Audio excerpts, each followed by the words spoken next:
So welcome back. I wanted to make a quick follow-up video to my last one about how I believe CIG has lied to us all, and that we are testers more than just backers, definitely players, right? I was reading through the comments, a lot of really good ones. I appreciate all the interaction, really good stuff. But this one guy, Dave here, left some really interesting, discussion for me. So we talked about it, and I just wanted to illustrate exactly what my point was. I'll leave it to you to sort of read through, everything that he says, but the important bit right here is at the end.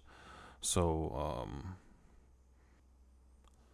okay, the important bit that I wanted to point out is this right here. Okay, my whole thing that I'm trying to talk about is, and I lay it out right here. It's pretty simple.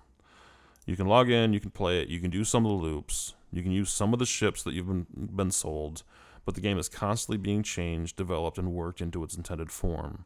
We cannot play it as a game. Other creators on YouTube and places have said the same thing.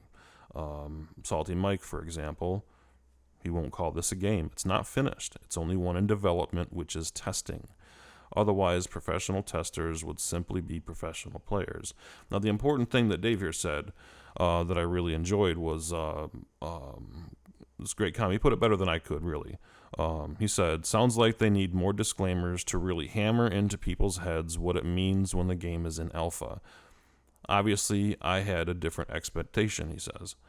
But it is understandable. Literally no large game company does this. They, what he's saying here is they don't let people like us just do an alpha playthrough, right?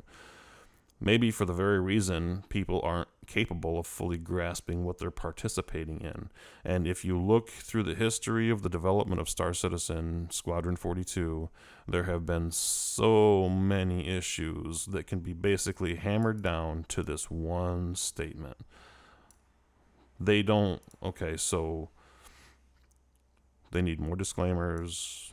Marketing has to do a better job. Other developers simply would have put pre-order and be done with it.